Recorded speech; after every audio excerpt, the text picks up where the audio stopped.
Good morning my dear students. आज हम लोग शुरू करते हैं बेटा इस सीरीज का lecture number 6 heating effect of current. ये सारे टॉपिक हो चुके हैं बेटा। सेल, हर तरह का सेल सीरीज कॉम्बिनेशन में हर टाइप के प्रॉब्लम, हर टाइप के कॉन्सेप्ट डिस्कस कर चुके हैं। इलेक्ट्रोमोटिव फोर्स पूरी तरीके से क्लियर होगा बेटा। Terminal potential difference, internal resistance, और आज हम लोग सेगमेंट लेकर के आ रहे हैं बेटा heating effect of current. Last class में हमने एक प्रॉब्लम कराया था जिसमें हमने यूज किया था मैक्सिमम पावर ट्रांसफर थ्योरम। कई लोग उसको इस टॉपिक में भी पढ़ाते हैं हीटिंग इफेक्ट ऑफ करंट में। बिल्कुल सही चीज़ है। लास्ट टाइम एक प्रॉब्लम आ गया था बेटा, और एक प्रॉब्लम में मैक्सिमम पावर ट्रांसफर थ्योरम का यूज करके एक्सटर्नल रेजिस्टेंस निकालना था। तो अब उस क्वेश्चन को छोड़ करके हम इस टॉपिक में इस बेसिस पे नहीं आना चाहते थे कि बेटा अभी फार्मूला जान लो, अब बाद में डिराइव करवा लेंगे। तो मैक्सिमम पावर ट्रांसफर थ्योरम से लेकर के एक प्रॉब्लम कराए थे, लेकिन मैक्सिमम पावर ट्रांसफर थ्योरम में 2 क्वेश्चन और भी बचे हुए हैं, उसको हम डायरेक्टली करा देंगे। कॉन्सेप्ट वहाँ का वहीं रहने दीजिएगा। और बस वो कॉन्सेप्ट में क्या था बेटा कि मैक्सिमम पावर ट्रांसफर थ्योरम में मैक्सिमम पावर किसी भी लोड के क्रॉस कब आएगा, जब एक्सटर्नल रेजिस्टेंस इंटरनल रेजिस्टेंस के बराबर आ जाएगा, तब वो आ जाता है। पावर का फॉर्मूला था V इंटू आई निकालने के लिए EMF divided by R plus R. तो अगर I स्क्वायर R कर दे या VI कर दे तो वहां पे आप देख पा रहे होंगे बेटा कि पावर का एक्सप्रेशन एक आ रहा था, और उस पावर में इंटरनल रेजिस्टेंस के जगह पे अगर एक्सटर्नल रेजिस्टेंस पुट कर देते हैं तो वहां पे मेरा मैक्सिमम पावर का आंसर आएगा। ये लास्ट क्लास की बातें थी। एक प्रॉब्लम कराए थे, लेकिन 2-3 प्रॉब्लम और बचा हुआ, उसको भी आसानी से करा देंगे। एक 2 मिनट का चीज़ है, कोई ज़्यादा हेडेक का चीज़ नहीं है। आज हम लोग स्टार्ट करते हैं बेटा heating effect of current. Heating effect of current देखिए, the phenomena of the production of heat in a resistor due to the flow of electric current. यही होता है बेटा heating effect of current. Means simple सा बात है, electrical energy का conversion किस में हो जाएगा बेटा, हीट में। इसी को हम लोग बोलेंगे हीटिंग इफेक्ट ऑफ करंट। हालांकि इलेक्ट्रिकल एनर्जी का भी कन्वर्जन कहाँ हुआ होगा, याद है, सेल में हुआ होगा। एक्चुअली सबसे बेसिक क्या है कि सेल का के इनसाइड में जो केमिकल एनर्जी है उसको कंज्यूम करके इलेक्ट्रिकल एनर्जी में कन्वर्जन हुआ, और इलेक्ट्रिकल एनर्जी का कन्वर्जन कहाँ पे हो गया बेटा, आपका हीट एनर्जी में। तो 3 तरह का प्रोसेस है। जनरली उस पार्ट को हम लोग स्किप कर देते हैं, सेल वाला, कि इलेक्ट्रिकल एनर्जी भी कहाँ से आया होगा, केमिकल एनर्जी से। तो अल्टीमेट किसका कन्वर्जन हुआ, chemical energy to electrical energy and electrical energy to heat energy. Ultimate chemical energy से कहाँ तक हम लोग चले जा रहे हैं बेटा, हीट एनर्जी तक हम लोग चले जा रहे हैं। तो क्लियर हो गया। The phenomena of the production of heat in a resistor due to the flow of electric current is known as a heating effect of current. और ये तो जस्ट समझाया बेटा, electrical energy is converted and this conversion is called heating effect of electric current. Heating effect of electric current. तो clear हो गया। सबसे पहले क्या बताया बेटा, केमिकल एनर्जी कहाँ पे होगा, सेल में होगा। वहां से क्या कन्वर्जन होगा, इलेक्ट्रिकल एनर्जी में। ये तो काम कर दिया सेल, और इसके बाद इलेक्ट्रिकल एनर्जी का कन्वर्जन किस में हो जाएगा सर, आपका हीट एनर्जी में हो जाएगा। और इसी को बोलते हैं हम लोग बेटा हीटिंग इफेक्ट ऑफ करंट। चलिए, सबसे मोस्ट इंपॉर्टेंट बात कि हीटिंग क्यों होता है। बहुत इंपॉर्टेंट क्वेश्चन है कि हीटिंग का कारण क्या है। यहाँ पे लिखे भी है कि हीटिंग इफेक्ट का कारण क्या है और कितना हीट प्रोड्यूस होता है, कितना। मीन्स कारण और कितना, 2 ही चीज़ तो जानना है। तो सर कारण के बारे में सुनिए। कारण के बारे में बेटा आपको हम एक्सप्लेन कर रहे हैं। बहुत सारे वर्ड्स लिख चुके हैं कि कहीं मेरा टाइम बर्बाद ना हो, क्योंकि मेरा टारगेट है बेटा कि इस lecture heating effect of current को 2 लेक्चर में ख़त्म करें। इसके बाद एक पोटेंशियोमीटर, और इस तरीक़े से आपका पूरा इलेक्ट्रिक करंट ख़त्म हो जाएगा। चलिए, cause of heating effect of current देखिए बेटा, ये एक कंडक्टर था सर, ये कंडक्टर था। इसको जैसे एक क्रॉस द सेल आप लोगों ने कनेक्ट किया तो ये क्या था सर, पॉजिटिव टर्मिनल। ये क्या था, निगेटिव टर्मिनल। पॉजिटिव से निगेटिव की तरफ क्या हो जाएगा बेटा, इलेक्ट्रिक फील्ड एस्टैब्लिश हो जाएगा। तुरंत एस्टैब्लिश हो गया। अब इसके अंदर में जो इलेक्ट्रॉन है, अब जो इसके इनसाइड में इलेक्ट्रॉन है, इलेक्ट्रॉन पे फोर्स किधर लगेगा सर, जस्ट इलेक्ट्रिक फील्ड के ऑपोजिट डायरेक्शन में। अब इलेक्ट्रॉन पे फोर्स एग्जर्ट होना शुरू हो गया बेटा। अब इलेक्ट्रॉन भागने का कोशिश कर रहा। अब इलेक्ट्रॉन जैसे भागा ड्यू टू फोर्स, वो जैसे उसका वेलोसिटी बढ़ा, जैसे वो एक्सेलरेट किया कि एक कदम भागा नहीं था कि तुरंत आयन या एटम के साथ उसका टक्कर हो गया। ये ऑलरेडी सब ड्रिफ्ट स्पीड में पढ़ा चुके हैं, ड्रिफ्ट वेलोसिटी वगैरह कहाँ से आता है ये सब कुछ बता चुके हैं। फिर भी हम बेसिक स्टार्ट कर रहे हैं कि इलेक्ट्रिक फील्ड के कारण इलेक्ट्रॉन पे फोर्स एग्जर्ट शुरू हो गया। जैसे इलेक्ट्रॉन पे फोर्स आया, वेलोसिटी उसका बढ़ा और वो एक्सेलरेट हुआ। जैसे वो एक्सेलरेट हुआ, तुरंत दूसरे एटम या आयन के साथ उसका क्या हो गया बेटा, कॉलिजन हो गया। कॉलिजन हो गया किसी भी एटम या आयन के साथ। कॉलिजन में क्या हो गया बेटा, जो वो बढ़ा था वेलोसिटी, जो एक्सेलरेट हुआ था, वो पूरा का पूरा डाउन हो गया। फिर वो दूसरा के साथ टकराया, फिर तीसरा के साथ टकराया। मींस अल्टीमेट सर इलेक्ट्रॉन का कॉलिजन कॉलिजन कॉलिजन कॉलिजन पे ही कॉलिजन होते जा रहा। समझ में आ गया कि चूंकि रजिस्टर में क्या होता है बेटा, आपका जो ये रजिस्टर है, ये रजिस्टर क्या करता है, रजिस्टेंस, ये रुकावट पैदा करता है इलेक्ट्रिक करंट का फ्लो को, यही तो काम करेगा बेटा, रोकने वाला। और इधर से इलेक्ट्रॉन जो भाग रहा बेटा, वो कोलाइड कोलाइड कोलाइड होते होते होते भाग रहा। अल्टीमेट वो फिर एक कांस्टेंट वेलोसिटी पकड़ लेता है, और आपको भी पता है कि उसका नाम क्या होता है बेटा, ड्रिफ्ट वेलोसिटी। ये हम लोग एज्यूम कर लेते हैं कि इलेक्ट्रॉन एक कांस्टेंट वेलोसिटी से जा रहा, जिसका नाम क्या है बेटा, ड्रिफ्ट वेलोसिटी। लेकिन एवरेज स्पीड में तो आपको पता था कि इलेक्ट्रॉन चारों तरफ से चक्कर काट रहा, जबकि इसका वेलोसिटी कितना रेंज में है बेटा, 10 to the power 4 10 to the power 5 metre per second का रेंज में है। स्टिल ये क्या करता है बेटा, इलेक्ट्रिक करंट कंस्टिट्यूट नहीं कर पाता है। ये सारे बेसिक्स आप जा करके देखिए लेक्चर नंबर 2 और लेक्चर नंबर 3 में, तो और क्लियर हो जाएगा। तो ड्यू टू इलेक्ट्रिक फील्ड के कारण फोर्स लगा, वेलोसिटी आया, एक्सेलरेशन आया, और जैसे एक्सेलरेट करके वो दौड़ना चाह रहा, तुरंत उसका कॉलिजन हुआ और सारा का सारा एनर्जी उसका क्या हो गया बेटा, डाउन हो गया। सर क्लियर हो गया। देखिए बेटा, इलेक्ट्रिक फील्ड, वेलोसिटी बढ़ा, एक्सेलरेशन बढ़ा, तुरंत कॉलिजन हुआ। कॉलिजन होगा तो एक्सेलरेशन फिर से डाउन हो जाएगा, वेलोसिटी फिर से डाउन हो जाएगा। ये सारा कॉन्सेप्ट सर आपका निकल गया। मीन्स ये स्ट्राइक कर रहा कंटिन्यूअसली आयन या एटम के साथ।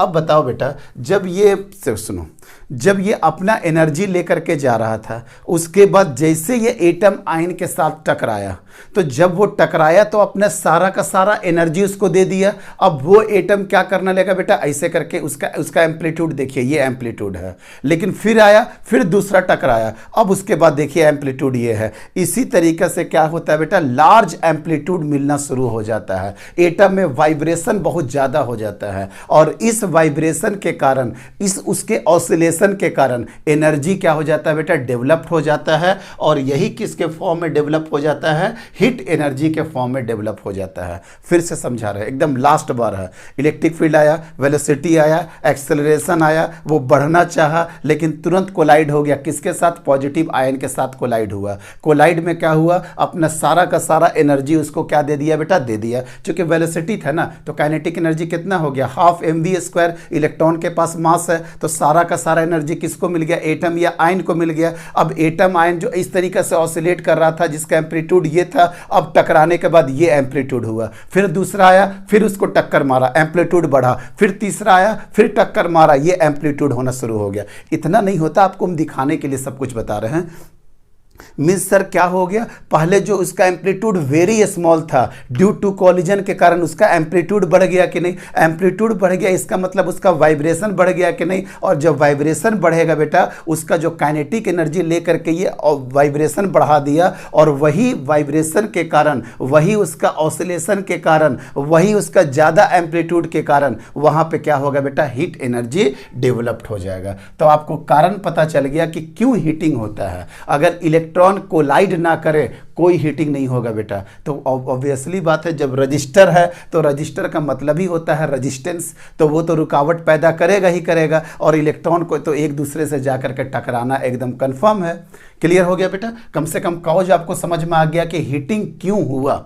हीटिंग इसलिए हुआ कि सर कॉलिजन हुआ, कॉलिजन के कारण वो अपना एनर्जी ट्रांसफर किया और वो एनर्जी किसी ना किसी में तो कन्वर्ट करेगा ही करेगा। सर क्लियर हो गया बेटा, एक बार फिर से आप पीछे आकर के देख लेना, 2-3 बार करके समझा चुके हैं। कभी आएगा भी तो एग्जाम में 1 नंबर का आएगा, तो अगर ये 2-4 लाइन भी अगर इसमें लिख दोगे, 2-4 पॉइंट्स भी, तो भी आपका काम हो जाएगा। एम्पलीट्यूड देखो बेटा, कम ज़्यादा ज़्यादा, ऑसिलेशन कम ज़्यादा ज़्यादा, तो बेसिकली इसमें क्या हो गया बेटा, वाइब्रेशन बहुत ज़्यादा शुरू हो गया, वाइब्रेशन। तो ये सब अगर आप वर्ड या टर्मिनोलॉजी दे दीजिएगा तो आपका फुल मार्क्स मिलेगा। और किसी को समझाने के लिए और आपको समझने के लिए ये सब टर्मिनोलॉजी काफ़ी बेहतर होते हैं कि किस वे में आपका हीटिंग जनरेट हुआ। तो काउज ऑफ हीटिंग सर आप हमको समझ में आ चुका है, mainly due to collision, energy transfer, ion का वाइब्रेट करना, यही मेन कारण है आपका हीटिंग इफेक्ट का। चलिए अब हम लोग आते हैं बेटा पावर में। पहले कुछ बेसिक देख लेंगे और उसके बाद फिर एक अच्छे लेवल पर आपको लेकर के आ जाएंगे। कुछ वर्ड्स देख लीजिए बेटा, the energy liberated per second, energy liberated per second in a device या any appliances is called power. Power क्या होता है, रेट ऑफ डूइंग वर्क भी होता है, और सिंपल सा बात है, the energy liberated per second in a device is called power. या ऐसे भी डिफाइन करते हैं, work done by cell, cell ने कितना काम किया पर यूनिट टाइम, उसी को क्या बोल देंगे बेटा, पावर। तो पावर 2 चीज हो सकता है, या तो यहां से इस रेजिस्टेंस के अक्रॉस कितना एनर्जी लिबरेटेड हो गया, या वर्क डन बाय सेल कितना किया, उसी को क्या बोलेंगे हम लोग, पावर। तो पावर बराबर सिंपली क्या होता है बेटा, एनर्जी पर यूनिट टाइम। लेकिन हम लोग यहाँ पे क्या काम किए हैं, P इक्वल टू क्या लिखे बेटा, dW divided by dt। Sir कोई दिक्कत नहीं है, और इलेक्ट्रोस्टैटिक्स में तो कितना बार पढ़ा चुके हैं कि वर्क डन बराबर क्या होता है बेटा, Q into V, Q into V. अब अगर dW करना होगा, अगर dW करना होगा तो सर 2 काम कर सकते हैं, या Q को dQ कर दीजिए for the same potential difference में, या dW को क्या कर दीजिए किसी चार्ज पे और चेंज इन पोटेंशियल पे, मतलब dV कर दीजिए, या तो dQ इंटू वी कर दीजिए या Q इंटू dV कर दीजिए। तो यहाँ पे हम लोग क्या काम किया बेटा, for given potential difference dQ charge को, देखिए एक्चुअली क्या कर रहा है बेटा, हम कुछ मिटाते हैं ताकि और आपको कुछ समझाया जा सके। ये सब तो हो चुका है, यहाँ पे सर हो चुका है। देखिए बेटा ध्यान से देखिए, कॉज भी समझ में आ चुका है, आपको नहीं समझ में आया होगा तो बेटा थोड़ा सा एक बार फिर से रिवाइंड कर लेना पीछे, हालांकि 2-3-4 बार आपको समझा चुके हैं। देखिए ध्यान से, यहाँ पे क्या हुआ बेटा, यहाँ पे आपका सेल था, यहाँ पे आपका सेल था, और इस हिसाब से आपका रजिस्टर था। तो करंट यहाँ से आई, करंट यहाँ से आई, करंट यहाँ से आई, ठीक है सर, करंट आई मतलब करंट आई। यहाँ पे DQ चार्ज क्या हुआ बेटा, DQ चार्ज क्या हुआ, सेल ने DQ चार्ज को निगेटिव टर्मिनल से पॉजिटिव टर्मिनल लेकर के, DQ चार्ज को अंदर निगेटिव टर्मिनल से कहाँ लेकर के आया बेटा, पॉजिटिव टर्मिनल में। अब ये DQ कहाँ चला गया सर, ये DQ यहाँ पे चला गया। अब ये DQ इस रजिस्टर के क्रॉस होगा, पूरा का पूरा एनर्जी डाउन होगा, और फिर यहाँ पर आकर के इसको एनर्जी मिल जाएगा, कहीं कोई दिक्कत नहीं है। तो सर पावर बराबर क्या होता है, dW divided by dt। dW को क्या लिख देंगे बेटा, dQ into potential difference V into dt। अब बताओ बेटा ये dQ बाई dt क्या होता है, सर सिंपल सा बात है, I होता है, I इंटू V। I बराबर क्या होता है, चार्ज पर यूनिट टाइम, या dQ डिवाइडेड बाई dt। तो क्या हो गया बेटा अल्टीमेट फार्मूला पावर का, V इंटू I। पावर का फॉर्मूला क्या हो गया, V इंटू वाई। तो ये सर इस वे में समझा दिया आपको बेटा।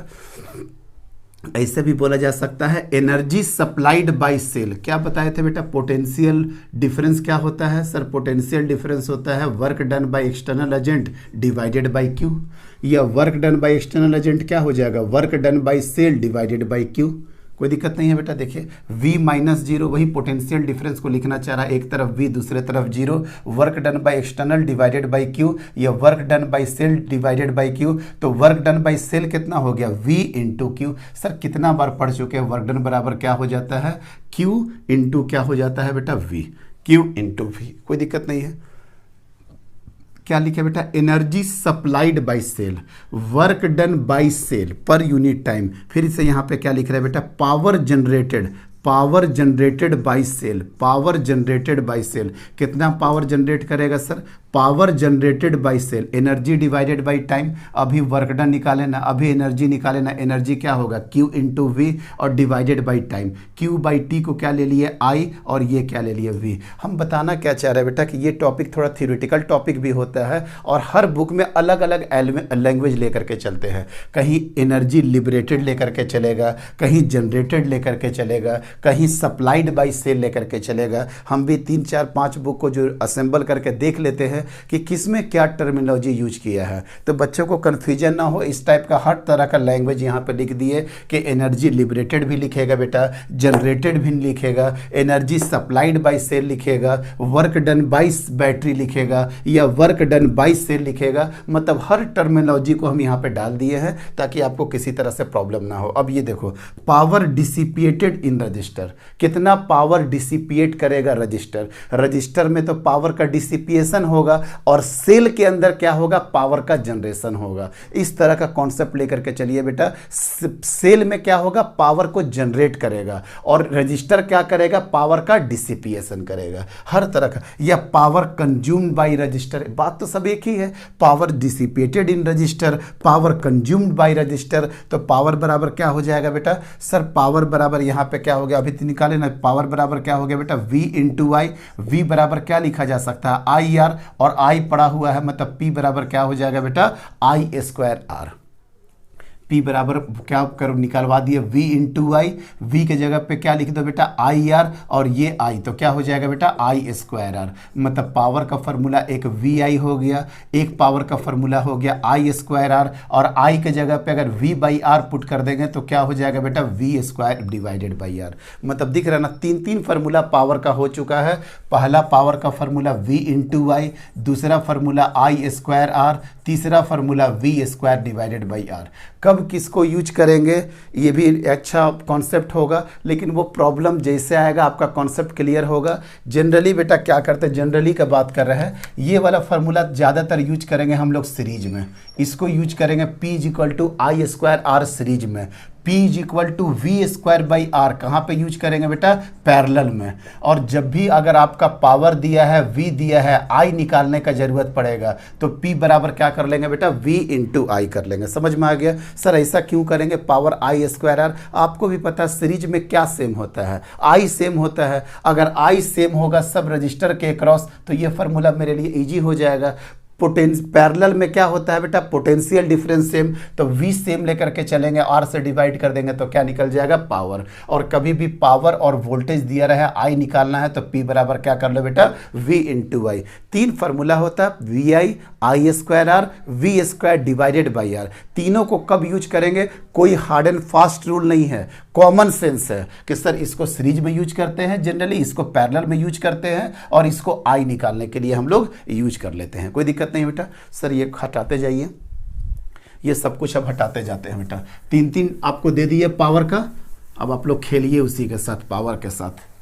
ठीक है बेटा, यहाँ तक तो कोई दिक्कत नहीं है। चलिए अब देखिए यहाँ पे हम क्या लिखे हैं। इसको 2 तरीके से समझाया जा सकता है, इसको 2 तरीके से समझाया जा सकता है। एक तो थ्योरेटिकली लोग समझा देते हैं, समझो क्या बेटा, electrical potential energy lost in a device, DU बराबर क्या होता है, DQ डिवाइडेड बाई V। फिर से बोल रहे हैं कि V का फॉर्मूला आपको ऑलरेडी पता है, work done by external force divided by Q, या DU डिवाइडेड बाई DQ। इसलिए DU बराबर क्या हो जाएगा, V इंटू DQ। एक तो सर हम लोग पहले से ही जानते थे पोटेंशियल का डिफिनेशन से ही।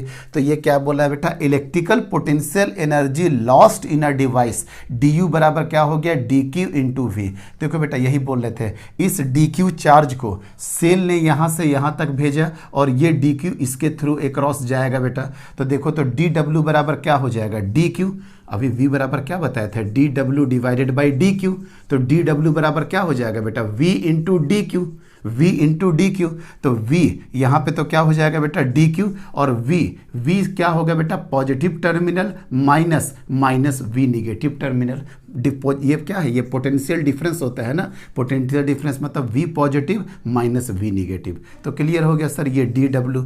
लेकिन लैंग्वेज क्या क्या है बेटा, electrical potential energy lost in a device du बराबर dq इंटू वी, इसलिए du बराबर यहाँ पे देखिए बेटा dq की जगह पे अगर ज़्यादा कोई कचरा नहीं ना हो रहा, du बराबर, ये बिल्कुल थ्योरेटिकल है, अभी हम पूरी तरीके से कॉन्सेप्ट में आएंगे। बुक इस वे में लिख देता है बेटा और बड़ा आसानी से निकल जाता है। तो du बराबर क्या हो जाएगा, देखो ना बेटा, du बराबर क्या हो गया v इंटू डी क्यू, और dq बराबर क्या हो जाएगा बेटा I इंटू डी टी। तो du बराबर कितना हो गया, vi dt, vi dt, ये किसके बराबर हो गया, du के बराबर, du के बराबर, du के बराबर vi dt। दोनों तरफ इंटीग्रेशन कर दीजिए बेटा, जब दोनों तरफ इंटीग्रेशन करिएगा तो du का क्या हो गया u, और इंटीग्रेशन ऑफ क्या हो जाएगा i v into D T. और अगर 0 से t टाइम में कर दिए तो क्या हो जाएगा i v इंटू टी या vi इंटू टी। यही टोटल का टोटल एनर्जी हो गया बेटा, या टोटल का टोटल कितना हीट में डिसिपिएशन हो गया। अब फिर से देखिए, electrical potential energy lost in a device du बराबर dq इंटू वी, इसलिए du बराबर dq के जगह पे देखो बेटा क्या कर दिया i dt, और v के जगह पे क्या कर दिया i r। तो i मिलकर के i स्क्वायर, ये r और ये dt, कोई दिक्कत नहीं है। तो du बराबर कितना हो गया sir, i dt into I into R. देखो ना बेटा, v के जगह पे क्या लिख दिया i r, ये v के जगह पे i r, और dq की जगह पे क्या कर दिया i dt। और यहाँ से भी आप कर सकते हैं, v बराबर i इंटू आर, v बराबर i r होगा, तो i मिलकर के i square r into T, वही सेम चीज़ को लिख रहे हैं। i कितना हो गया बेटा, i स्क्वायर, ये हो गया r, ये हो गया dt, ये हो गया du, दोनों तरफ इंटीग्रेशन करेंगे तो u बराबर कितना हो गया i square into T, I square into T. कहीं कोई दिक्कत नहीं सर, आराम से हो जाएगा सर, कोई दिक्कत नहीं है। तो अब देखो तो बेटा, अगर हमको एनर्जी निकल गया, कितना एनर्जी निकल गया सर, du बराबर I square R into D T. और अगर हमको पावर निकालना हो तो du divided by D T क्या हो जाएगा बेटा, आई स्क्वायर इंटू आर। मतलब पावर का फॉर्मूला देखो तो फिर से निकाल दिया कि नहीं, आई स्क्वायर आर। और आई स्क्वायर आर को क्या लिखा जा सकता है, I R into I R को क्या लिखोगे, वी इंटू आई। मतलब तरीका है अलग अलग डिफाइन करने का। पावर डेवलप कितना हो गया, du by D T, du by D T का मतलब क्या हो गया बेटा, आई स्क्वायर आर। अच्छा ठीक है, ये इंटीग्रेशन से बाहर तभी निकल सकता है जब i भी कांस्टेंट हो, और r तो जनरली कांस्टेंट ही होता है। ये तभी निकल सकता है बेटा इंटीग्रेशन से बाहर जब i t पे डिपेंड नहीं करे। अगर i t पे डिपेंड करेगा तो बड़ा बेसिक सा क्वेश्चन हो जाएगा सर, इंटीग्रेशन ऑफ i, मान लेते हैं i बराबर हो गया 2t प्लस 1, तो i स्क्वायर मतलब 2t प्लस 1 का whole square into resistance into D T. i को क्यों बाहर निकाल दिया बेटा, यहाँ से i स्क्वायर क्यों बाहर हो गया, क्योंकि अगर आपका i कांस्टेंट होगा तो इसी को बोलते हैं बेटा thermal energy produce in the device. कितना थर्मल एनर्जी प्रोड्यूस हुआ डिवाइस में, समझ में आ गया इजीली। ये थ्योरेटिकल बैकग्राउंड था बेटा, थ्योरेटिकली लोग इस वे में समझाते हैं, बुक भी इसी वे में डिफाइंड करता है। चलिए अब देखिए, अब हम किस वे में आपको और एक मेथड से आपको क्लियर कर रहे हैं बेटा, एक मेथड से हम आपको और क्लियर कर रहे हैं। देखिए ध्यान से, देखिए बेटा, ये हो गया सेल, ठीक है बेटा, यहाँ पे आपका हो गया x और यहाँ पे हो गया आपका y, कोई दिक्कत नहीं है। ये हो गया x, ये हो गया आपका y, और ये क्या हो गया बेटा सर, ये मेरा रजिस्टर हो गया, ये मेरा रजिस्टर हो गया, ठीक है। अब बताइए बेटा, ये पॉजिटिव पोटेंशियल है, ये निगेटिव पोटेंशियल है, तो इस बात को तो आप मानते हैं ना कि potential at x is greater then potential at y। अरे इलेक्ट्रिक करंट इधर से जाना है, इलेक्ट्रिक करंट हमेशा कहाँ जाएगा, लोअर पोटेंशियल के तरफ। मतलब इलेक्ट्रिक करंट किधर से किधर फ्लो होता है, इलेक्ट्रिक करंट का फ्लो होना है मतलब हायर पोटेंशियल से कहाँ जाएगा बेटा, लोअर पोटेंशियल के तरफ जाएगा। मतलब Vx सर ग्रेटर होगा Vy से, x का ग्रेटर होगा ui से, ठीक है बेटा। अगर आप बताइए ux क्या होगा, पोटेंशियल एनर्जी क्या होगा। अगर सर, अगर आप q चार्ज लेकर के जा रहे हैं, अगर यहाँ पे पोटेंशियल एनर्जी क्या होगा सर, इस पॉइंट पे अगर q चार्ज के लिए अगर आप काम कर रहे हैं into vx, q into V X. Y पे क्या होगा पोटेंशियल एनर्जी बेटा, वाई पे q into V Y. Sir एकदम क्लियर है, यू एक्स बराबर क्या लिख दिए, q into V X, U Y बराबर क्या कर दिए बेटा, q इंटू वी वाई।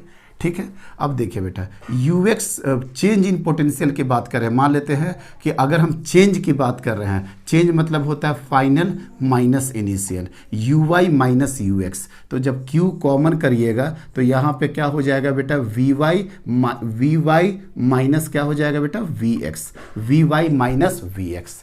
अब बताइए ये क्या होगा, यही तो पोटेंशियल एनर्जी में ड्रॉप होगा कि नहीं। जब आपका पोटेंशियल में ड्रॉप हो जा रहा, इट मींस दैट आपका पोटेंशियल एनर्जी में भी ड्रॉप होगा। और पोटेंशियल एनर्जी में कितना ड्रॉप होगा, U Y minus U X. अब बताइए अगर V X greater than V Y है और यही क्यू चार्ज फ्लो कर रहा, it means that U X is greater than U Y. इस यू को बोलते हैं बेटा इलेक्ट्रोस्टैटिक पोटेंशियल एनर्जी।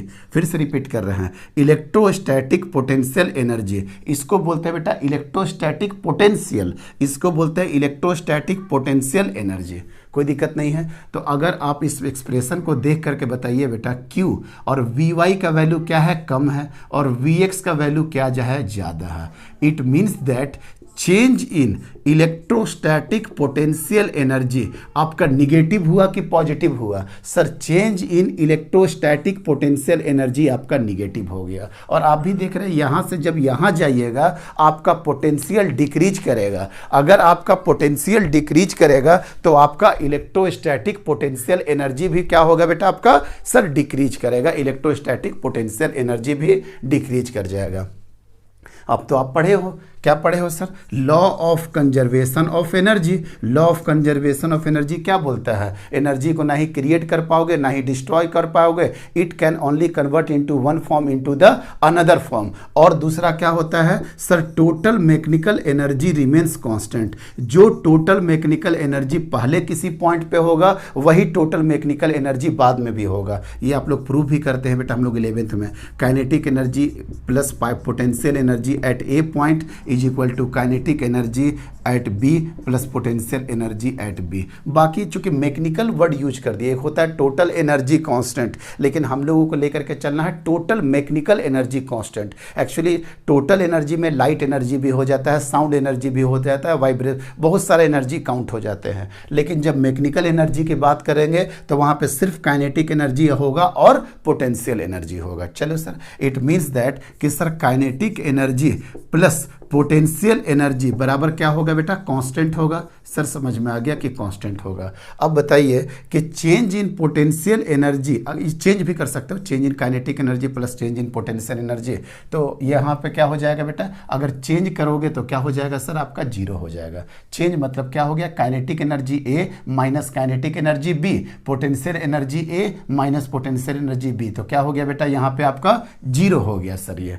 तो अब बताओ बेटा, अभी चेंज इन पोटेंशियल एनर्जी आप क्या देखें कि आपका डिक्रीज हो रहा, आपका डिक्रीज हो रहा change in electrostatic potential energy. It means that आपका काइनेटिक एनर्जी इंक्रीज हो जाएगा कि नहीं, आपका काइनेटिक एनर्जी इंक्रीज हो जाएगा कि नहीं। और अगर ये फैक्टर से, किस फैक्टर से डिक्रीज हुआ है, देखो बेटा ये क्यू कर देते हैं और ये V Y minus V X है। और अगर इसको हम कैपिटल वी लिख देते हैं तो कैपिटल वी बराबर क्या हो जाएगा बेटा, V X minus V Y, positive minus negative. तो यहाँ पे क्या हो जाएगा sir, minus V. It means that यहाँ पे कितना हो गया, माइनस क्यू वी। इसीलिए तो बोले इलेक्ट्रोस्टैटिक पोटेंशियल एनर्जी आपका निगेटिव आएगा और निगेटिव में कितना आ जाएगा बेटा, क्यू इंटू कैपिटल वी। तो ये क्या हो गया, इलेक्ट्रोस्टैटिक पोटेंशियल एनर्जी में कमी आ गया, कितना का sir, minus Q into V का। अगर change in electrostatic potential energy कम हो गया और इसका फैक्टर को जीरो रखना है, it means that change in kinetic energy आपका मस्ट क्या होना चाहिए, राइज करना चाहिए। अगर ये ड्रॉप हुआ तो उसको क्या करना पड़ेगा बेटा, आपको गेन करना पड़ेगा। अगर ये लॉस हुआ, मतलब अगर ये लॉस हो गया, निगेटिव हो गया ना, तो इसको क्या बोलेंगे, लॉस हुआ, तो इसको क्या करना पड़ेगा बेटा, गेन करना पड़ेगा। मतलब चेंज इन काइनेटिक एनर्जी कितना हो जाएगा बेटा, चेंज इन काइनेटिक एनर्जी हो जाएगा Q into V. Sir minus sign कहाँ गया, अरे सोच के देखो ना, यहाँ पे माइनस क्यू वी रख दोगे तो उधर जाकर के क्या हो जाएगा, प्लस क्यू वी। मतलब जितना इलेक्ट्रोस्टैटिक पोटेंशियल एनर्जी में ड्रॉप हुआ उतना ही काइनेटिक एनर्जी में गेन होगा, उतना ही काइनेटिक एनर्जी बढ़ जाएगा। चलिए सर, काइनेटिक एनर्जी बढ़ गया, काइनेटिक एनर्जी कितना बढ़ गया बेटा, Q into capital V, Q into capital V. क्या काइनेटिक एनर्जी राइज करेगा? इसका सोच करके देखिए, क्या काइनेटिक एनर्जी इतना राइज करेगा? और कैसे राइज करेगा? सर इलेक्ट्रोस्टैटिक पोटेंशियल एनर्जी में अगर ड्रॉप हुआ तो काइनेटिक एनर्जी में गेन हो जाएगा, लेकिन जैसे इलेक्ट्रॉन के पास काइनेटिक एनर्जी मिला, वो जैसे आगे बढ़ा बेटा, सारा का सारा एनर्जी कॉलिजन के साथ वो अपने किसी सामने वाले आयन या एटम को दे दिया, और वही आयन एटम इसका एनर्जी को लेकर के देखो ये वाइब्रेशन शुरू कर दिया। आया बात समझ में? और एंड ड्यूरिंग दिस प्रोसेस वो क्या करेगा बेटा? हीट प्रोड्यूस कर देगा। आया बात समझ में? मतलब सर काइनेटिक एनर्जी में गेन हो जाता कब? जब इलेक्ट्रॉन तरह तरह के एटम और आयन के साथ कॉलिजन ना करते, उसका रास्ता एकदम क्लियर रहता, एकदम आराम से काइनेटिक एनर्जी लेकर के सनसना करके भागता बेटा। लेकिन सर कॉलिजन तुरंत, फिर कॉलिजन तुरंत, ये काइनेटिक एनर्जी गेन कर रहा, क्योंकि इलेक्ट्रोस्टैटिक पोटेंशियल एनर्जी में कमी आ रहा, और वो सारा का सारा एनर्जी वो किस में बर्बाद कर दे रहा? कॉलिजन में। किसके साथ कॉलिजन में? सर एटम या आयन के साथ। तो एटम आयन क्या कर रहा? उसका एनर्जी को लेकर के वाइब्रेशन शुरू कर रहा, अपना एम्पलीट्यूड बढ़ा रहा, अपना ऑसिलेशन बढ़ा रहा, एंड ड्यूरिंग दिस प्रोसेस वो क्या कर रहा है बेटा? हीट प्रोड्यूस कर दे रहा। तो फैक्ट क्या है कि चूंकि कॉलिजन हो रहा, ड्यू टू कॉलिजन, देखिए बेटा पूरा कॉन्सेप्ट देखिए, ड्यू टू कॉलिजन, कॉलिजन के कारण, ड्यू टू कॉलिजन, ये काइनेटिक एनर्जी क्या हो जाएगा बेटा? कन्वर्टेड इनटू, यही काइनेटिक एनर्जी कन्वर्टेड इनटू क्या हो जाएगा बेटा? Heat energy. यही काइनेटिक एनर्जी किस में कन्वर्ट हो जाएगा? हीट एनर्जी में। और ये Q इंटू वी, Q को क्या लिखा जा सकता है बेटा? IT into we. V को क्या लिखा जा सकता है? IR, मतलब IT इंटू IR। तो यही क्या हो जाता है बेटा? I²RT। तो यही जो चेंज इन काइनेटिक एनर्जी है बेटा, यही काइनेटिक एनर्जी कॉलिजन के दौरान ये आप सामने वाले को ट्रांसफर करता है, और वो क्या काम करता है? इस काइनेटिक एनर्जी को ही हीट में प्रोड्यूस कर देता है। एकदम कॉन्सेप्ट क्लियर हो गया कि सर यही काइनेटिक एनर्जी किस में कन्वर्ट हो गया? हीट एनर्जी में। मतलब हीट एनर्जी का फॉर्मूला क्या हो गया बेटा? I²RT। और दिखा था ना कितना थ्योरेटिकल, कितना प्यार से लोग लिख देते हैं। और देखो कितना अच्छा इसके पीछे का मैकेनिक्स था और इसके पीछे का कॉन्सेप्ट था या फिजिक्स था। देख रहे हैं ना? सबसे पहले क्या हो गया कि पोटेंशियल एनर्जी में डिक्रीज हुआ। क्यों डिक्रीज हो गया? कि सर इस रास्ता में सबसे पहले क्या हो गया बेटा? पोटेंशियल में डिक्रीज हुआ। क्योंकि पोटेंशियल में डिक्रीज होगा तो पोटेंशियल एनर्जी में भी डिक्रीज होगा। अगर पोटेंशियल डिक्रीज होगा तो काइनेटिक एनर्जी इंक्रीज करेगा। क्यों? ये law of conservation of energy से है। और अगर काइनेटिक एनर्जी गेन किया, यही कन्वर्ट हो गया बेटा आपका हीट एनर्जी में। क्यों? क्योंकि इलेक्ट्रॉन क्या हो रहा? हर एक मोमेंट पे वो एटम आयन के साथ टकरा करके अपना पूरा का पूरा काइनेटिक एनर्जी उसको ट्रांसफर कर दे रहा। तो एकदम पूरी तरीके से क्लियर हो गया बेटा। आपको जो स्टार्ट किए थे हीटिंग ऑफ करंट में लिखे थे कारण, कारण क्लियर हो गया। और कितना हीट एनर्जी प्रोड्यूस करेगा? I²RT। और यही कुछ नहीं है बेटा, यही है आपका joule law of electrical heating, joules law of electrical heating. कोई दिक्कत नहीं है, पूरी तरीके से समझ में आ गया। इलेक्ट्रिक पावर का डिफिनेशन एक समझ लो बेटा, बड़ा प्यारा डिफिनेशन है, बड़ा अच्छा खोज के निकाले हैं इसको। रेट एट विच, रेट तो आएगा ही, क्यों? चूंकि पर यूनिट टाइम है, एनर्जी पर यूनिट टाइम क्या हो गया? पावर। तो बोला जा सकता है rate of doing work is power, rate of consuming electrical energy is called power. लेकिन देखो बेटा इलेक्ट्रिक पावर में क्या लिखे हैं? Rate at which electrical energy, electrical energy कहाँ से आया होगा बेटा? ये सेल से आया होगा। और सेल क्या कर रहा है बेटा? केमिकल एनर्जी को कन्वर्ट कर दे रहा है इलेक्ट्रिकल एनर्जी में। इसीलिए सेल को हम लोग क्या बोल रहे हैं बेटा? सोर्स। या पावर क्या बोले थे? वो क्रिएट करेगा, और एक बनाएगा और दूसरा बर्बाद करेगा।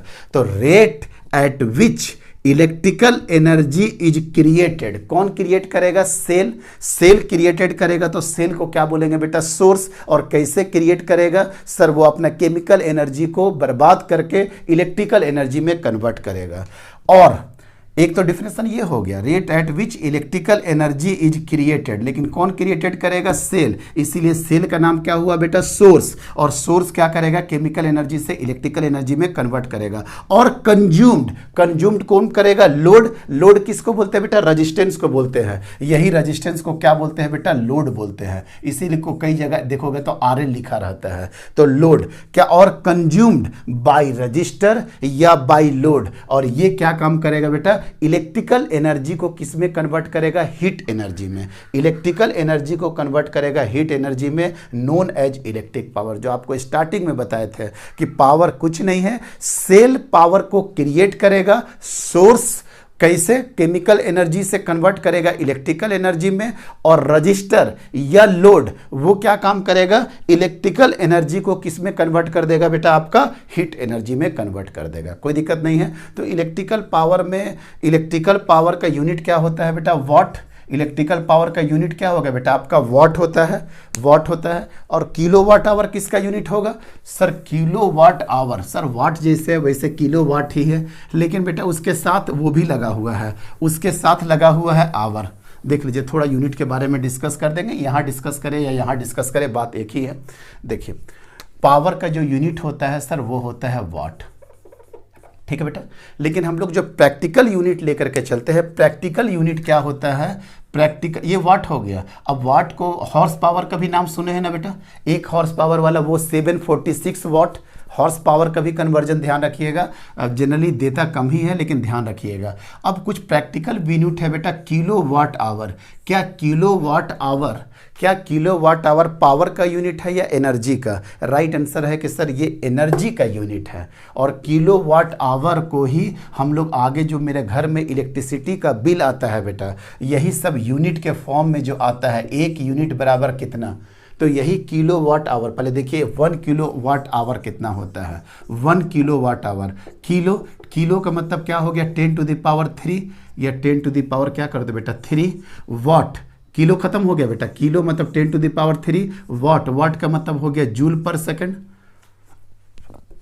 आवर का मतलब कितना हो गया बेटा 3600 सेकंड, 3600 सेकंड हो गया। तो ये क्या हो गया बेटा, सेकंड से सेकंड कटा, मतलब 3.6, 3, 4, 5 और डेसिमल दे दिए, मतलब 10 टू द पावर 6। और देखिए तो जूल के बराबर हो गया कि नहीं, मतलब सर 1 किलो वाट आवर बराबर कितना हो गया, 3.6 into 10 to the power 6 joule. और यही मेरा एक यूनिट के बराबर होता है बेटा। हम लोग सुनते हैं ना घर में कितना यूनिट का बिजली बिल आया, 200 का, 250 का, 300 का। तो 300 यूनिट का बिजली बिल देना है तो कैसे पे किया जाता है, 300। और जिस डिस्ट्रिक्ट में, जिस स्टेट में अलग अलग रेट होता है, रूरल एरिया का अलग होता है, अर्बन एरिया का अलग होता है, सबका टैरिफ अलग अलग होता है। तो जिस हिसाब से टैरिफ चल रहा, एक यूनिट के साथ उसको मल्टीप्लाई करके उतना इलेक्ट्रिसिटी हम लोग पे कर देते हैं। अब तो काउंटर में भी लगने का ज़रूरत नहीं होता, फ़ोन पे से ही हो जाता है या गूगल पे से भी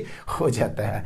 तो ये 1 यूनिट कितना के बराबर होता है बेटा, 1 किलो वाट आवर के बराबर। एंड 1 किलो वाट आवर बराबर 3.6 इंटू 10 टू द पावर 6 होता है बेटा। एक और होता है 1 BTU।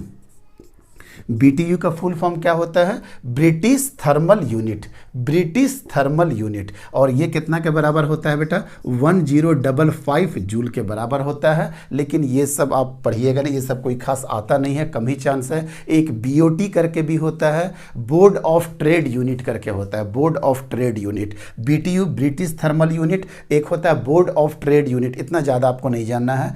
कभी भी नंबर ऑफ यूनिट्स निकालने के लिए अगर आएगा कि कितना नंबर ऑफ यूनिट आ गया, तो आप कितना पंखा जला रहे हैं बेटा, कितना ट्यूबलाइट है, AC है, फ्रिज है, वो सब को क्या किया जाता है, कितना वाट का कंजम्पशन कर रहा, कितना वाट का कंजम्पशन कर रहा, कितना घंटा तक, डिवाइडेड बाय 1000 क्योंकि सर यहीं पे कुछ किलो वाट कर देते हैं, ऐसा करके कुछ कर देते हैं। जनरली हम लोगों के जो इक्विपमेंट्स होते हैं उस पे एक पीछे का पर्चा खोल करके देखिएगा बेटा, स्टिकर टाइप में लिखा रहता है कि ये इक्विपमेंट कितने वाट पे चलता है, कितना ये इलेक्ट्रिसिटी कंज्यूम करेगा बेटा, उसी को वाट में इंडिकेट करता है। तो मान लेते हैं कि मेरा बल्ब एक है जो कि 10 वाट का कंज्यूम कर रहा बेटा, 10 वाट का कंज्यूम कर रहा। कितना घंटा आप चला रहे हैं उससे मल्टीप्लाई कर लीजिए, और कितना नंबर ऑफ बल्ब चला रहे हैं, मतलब कितना नंबर ऑफ बल्ब है या पंखा है, इनटू कितना वाट का है और कितना घंटा चल रहा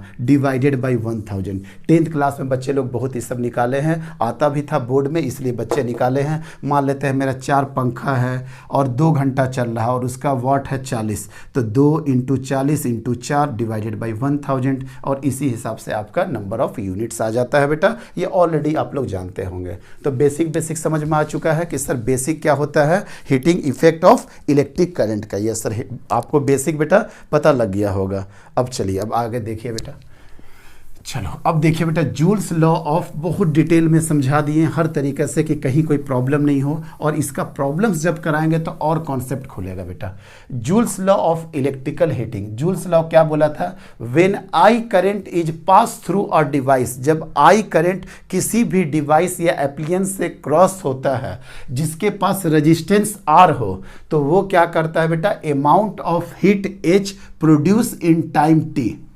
कोई डिवाइस है जिसमें आई करंट क्रॉस हो रहा, उसका रजिस्टर आर है और वो टी टाइम तक क्रॉस हो रहा, तो उसमें जो हीट प्रोड्यूस होगा experimentally observed by Joules, Joules ने ये एक्सपेरिमेंटली पाया कि रेजिस्टेंस जितना ज़्यादा होगा हीट उतना ही ज़्यादा होगा, जितना ज़्यादा रेजिस्टेंस होगा उतना ही ज़्यादा हीट प्रोड्यूस होगा। सर क्लियर बात है, आराम से समझ में आ रहा कि जितना ज़्यादा रुकावट पैदा करिएगा उतना ही ज़्यादा हीट प्रोड्यूस होगा। सर क्लियर है, जितना करंट आप क्रॉस करिएगा उसमें से उसके स्क्वायर का डायरेक्टली प्रोपोर्शन होता है। सर ऐसा क्यों होता है, ये पूछने की जरूरत नहीं है, क्यों, क्योंकि ये एक्सपेरिमेंटली ऑब्जर्व किया गया। और जितना टाइम तक उस रजिस्टर के अक्रॉस आप करंट बहाते रहिए, मतलब टाइम अगर ज़्यादा लग रहा तो हीट भी ज़्यादा, करंट का क्वांटिटी ज़्यादा तो हीट भी ज़्यादा, रजिस्टेंस ज़्यादा तो हीट भी ज़्यादा, सबको कंबाइंड कर दिया तो क्या हो गया बेटा, I² R × T। अभी तो जस्ट निकाले ना, पूरा डिराइव करके आपको निकाले थे, यहाँ पे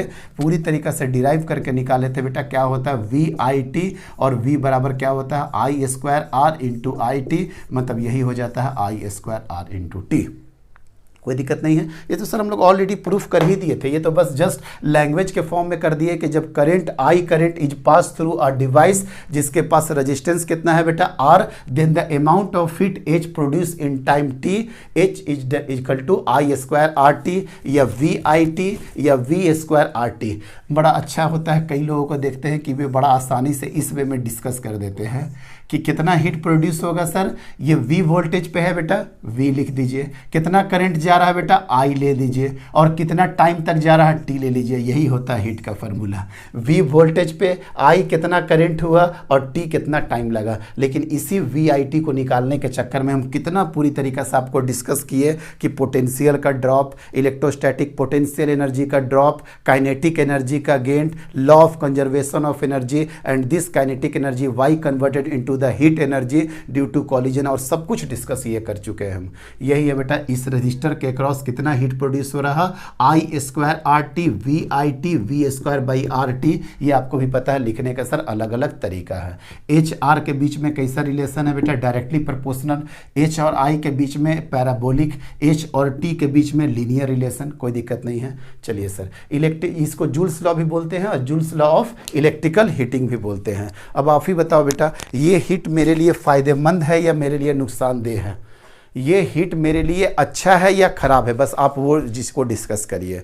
सर था तो मेरे लिए ख़राब, क्यों, क्योंकि ये रेजिस्टेंस में लॉस जा रहा था, हीट लिबरेटेड हो रहा था, बेकार हो रहा था, डिसिपिएशन हो रहा था। लेकिन अब हम लोगों ने क्या काम किया बेटा, इस नुकसान वाले चीज़ को फ़ायदेमंद में कन्वर्ट कर लिया। अपने माइंड को यूज करके हम लोगों ने क्या काम कर दिया बेटा, इसको यूजफुल क्वांटिटी में बना दिया। अब जैसे इलेक्ट्रिकल आयरन, अगर वो आयरन अगर हीट प्रोड्यूस नहीं करेगा तो क्या मेरा कपड़ा सीधा हो पाएगा, क्या मेरा क्लॉथ का आयरनिंग हो पाएगा, नहीं सर। इलेक्ट्रिक आयरन उसका एक एप्लीकेशन है। चाय गरम करना है, चाय बनाना है, पानी गरम करना है, उसके लिए क्या यूज करते हैं बेटा, electric cattle, electric cattle use करते हैं। तो कैटल वाला में भी किसका एप्लीकेशन है बेटा, हीटिंग इफेक्ट ऑफ करंट का। उसके बाद टोस्टर, ब्रेड वगैरह का यूज करने के लिए टोस्टर यूज करते हैं। उसके बाद ओवन, खाना गर्म करने के लिए, डोमिनोज का पिज़्ज़ा के लिए, केक बनाने के लिए यूज करते हैं ओवन। रूम हीटर, ठंडा के दिन में रूम हीटिंग करने के लिए रूम हीटर का यूज करते हैं, गीजर पानी के लिए गर्म करते हैं, ड्रायर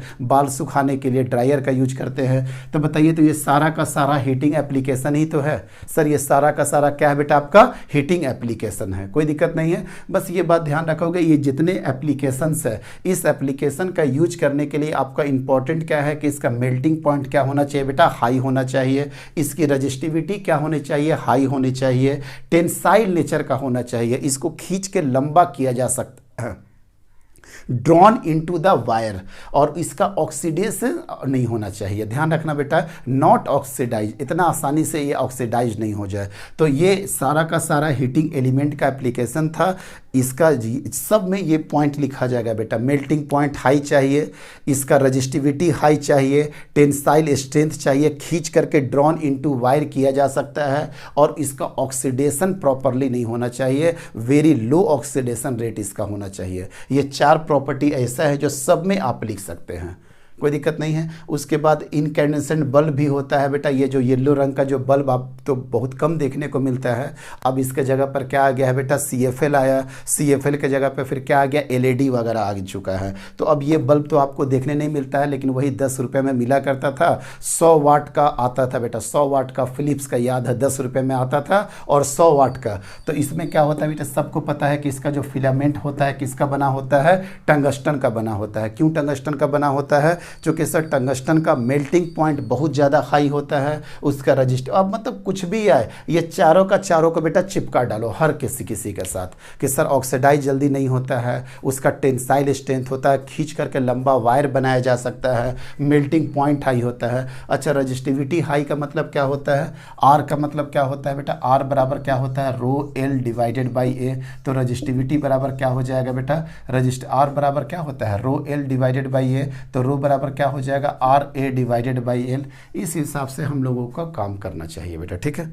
तो हम लोग यही सब सारे फैक्टर को लेकर के चलते हैं। अभी यहाँ पे भी पूछता है कि रजिस्टिविटी को बढ़ाना है, रजिस्टिविटी को बढ़ाना है तो आपको एरिया को क्या करना पड़ेगा बेटा, बढ़ाना पड़ेगा। मतलब जो वायर का जो थिकनेस है बेटा, ये जो वायर का थिकनेस है थोड़ा सा लेकर के चलना पड़ता है। बड़ा डिजाइनिंग का कॉन्सेप्ट है, कितना लेकर के चले कि हीटिंग इफेक्ट भी मैटर ना करे और प्रॉपरली पावर का कंजम्पशन भी हो। ये एरिया को बढ़ाना पड़ेगा और लेंथ को क्या करना पड़ेगा बेटा, घटाना पड़ेगा। लेंथ को क्या करना पड़ेगा बेटा, घटाना पड़ेगा रजिस्टिविटी हाई करने के लिए।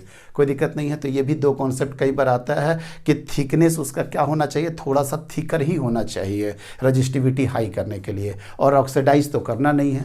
तो ये सब क्लियर हो गया बेटा। यहाँ पे क्या भरा रहता है सर, यहाँ पे इनर्ट गैस रहता है, इसका melting point 3000 degree Celsius plus ही होता है बेटा, 3000 डिग्री सेल्सियस से भी ज़्यादा होता है। अंदर में इनर्ट गैस होता है। सर ये क्यों आउटडेटेड हो गया, इसका आउटडेटेड इसलिए हो गया बेटा कि इसका जो 10% ही यूज कर पाते थे, जो वो पावर लेता था 90% तो हीटिंग में ही चला जाता है, 10% से ही प्रकाश पैदा हो पाता था। इसमें लॉसेज बहुत ज़्यादा था, मोर देन 90% से ज़्यादा लॉस जा रहा था हीटिंग में। और मेरा मकसद यहाँ बल्ब का, मेरा बल्ब का हीटिंग करवाना नहीं था, यहाँ पे मेरा मकसद था लाइट करना। अभी भी हम देखते हैं छोटे छोटे मुर्गी का बच्चा जहाँ पे रखता है बेटा, यही वाला 10 रुपये का बल्ब लटका दिया जाता है, क्योंकि उसको एक टेम्परेचर चाहिए होता है उसको बड़ा होने के लिए, छोटे छोटे चूजे को। तो उसके लिए क्या करता है, कई जगह ये लोग हल्का सा हीटिंग, जैसे ह्यूमन बॉडी को तो बहुत ज़्यादा ये हीट नहीं दे पाएगा, लेकिन जो छोटे छोटे बच्चे होते हैं मुर्गी का, तो उसमें क्या वहाँ पे देखते हैं बेटा कई जगह लगा देता है बल्ब, ताकि उसको प्रॉपर हीटिंग हो सके। तो मतलब ज़्यादातर इसमें हम लोग जो लाइट के लिए यूज करते थे, बहुत ज़्यादा बर्बाद होता था, पावर का कंजम्पशन, मतलब पावर बहुत ज़्यादा निकल जाता था। तो यहाँ पे इनर्ट गैस, ये क्या हो गया बेटा, टंगस्टन 3000 डिग्री सेल्सियस से प्लस। और एक देखो बेटा इलेक्ट्रिक फ्यूज, इलेक्ट्रिक फ्यूज नाम सुने हो, अब जो MCV वगैरह आ चुका है, इसका जगह इस बल्ब के जगह पे क्या ले लिया बेटा, LED और CFL सब आ गया, और इलेक्ट्रिक फ्यूज के जगह पे क्या आ चुका बेटा, MCV। लेकिन हम लोग को याद है फ्यूज होता है एक फ्यूज में क्या होता है, एक तार को लगा दिया जाता है। सुनो, मेरा जो करंट आ रहा, मान लेते हैं करंट, मान लेते हैं हमको रिक्वायरमेंट है 10 एम्पियर का, 10 एम्पियर पे अगर मान लेते हैं मेरा करंट आ रहा, तो इधर सारा का सारा करंट जाएगा और यहाँ पे हम लोग एक फ्यूज लगा देते हैं। फ्यूज का मतलब क्या कि इस तरीक़ा से मार्केट में 1 एम्पियर, 2 एम्पियर, 3 एम्पियर का फ्यूज मिलता है, उस फ्यूज को यहाँ पे लगा देते हैं। वो फ्यूज का मतलब क्या है, अगर मान लेते हैं कि यहाँ पे 9 एम्पियर का, अगर हमको 10 एम्पियर का चाहिए, हम क्या काम किए बेटा, 8 एम्पियर का एक मार्केट से फ्यूज लेकर के आए और फ्यूज लगा दिए इन सब के पहले। अगर इसके एक्रॉस अगर 9 एम्पियर का करंट चला जाएगा तो H बराबर क्या होता है बेटा, I² R इंटू टी।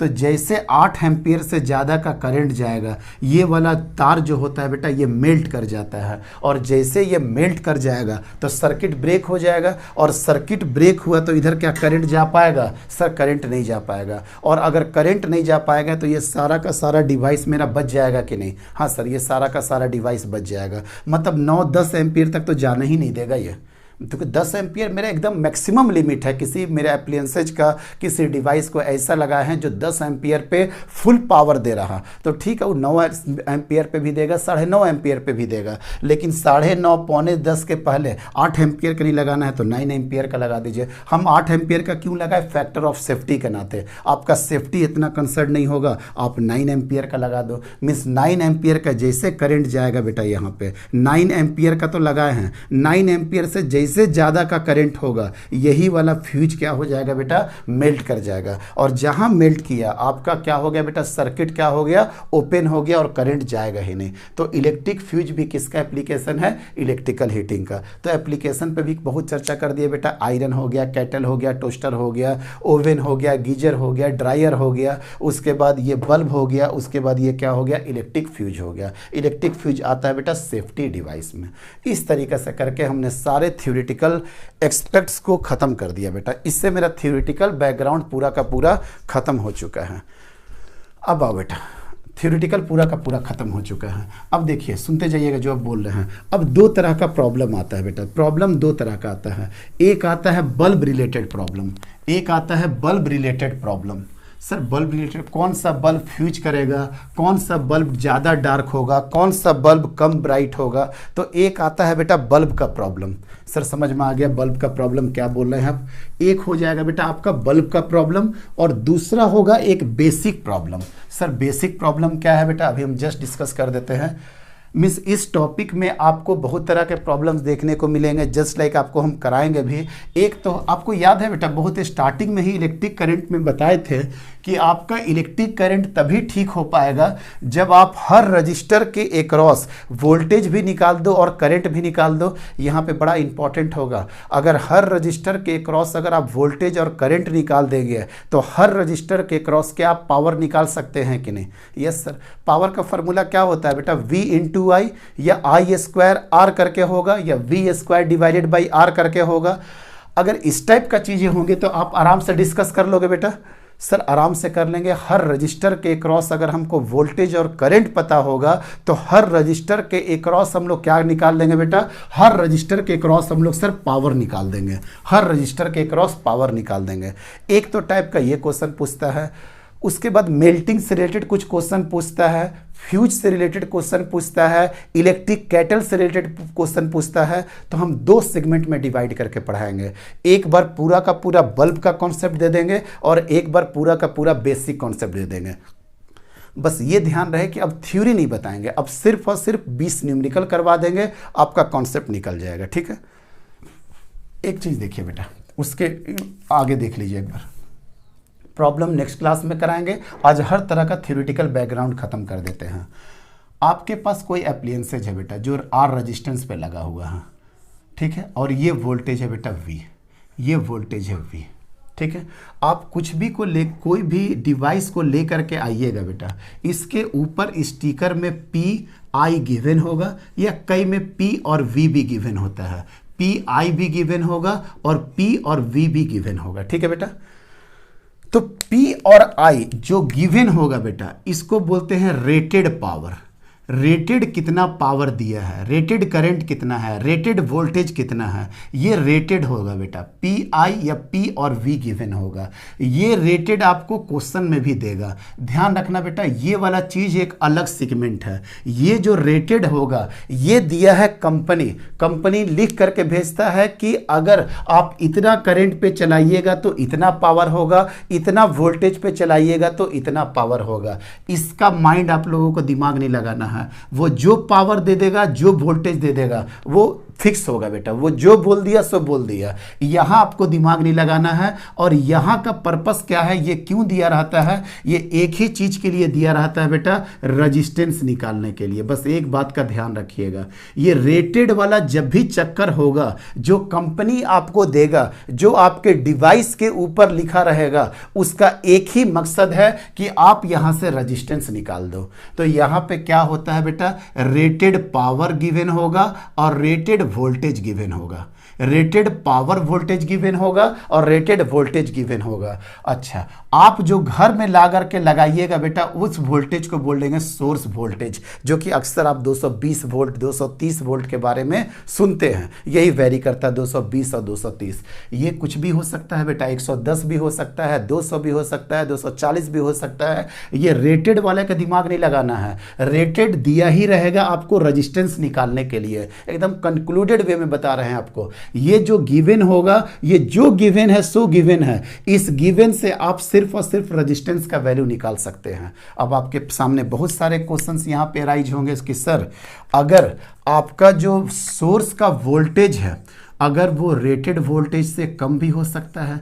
ये दिया हुआ है बेटा 200 वोल्टेज पे, आपका घर में ये दिया हुआ है 200 वोल्टेज में, लेकिन आपके घर पे हो सकता है 180 वोल्ट आ रहा। ये 250 वोल्टेज दिया है, आपके घर पे 220 वोल्ट आ रहा। मतलब रेटेड वोल्टेज जो चाहिए था उससे जो आपका सोर्स वोल्टेज है वो कम है।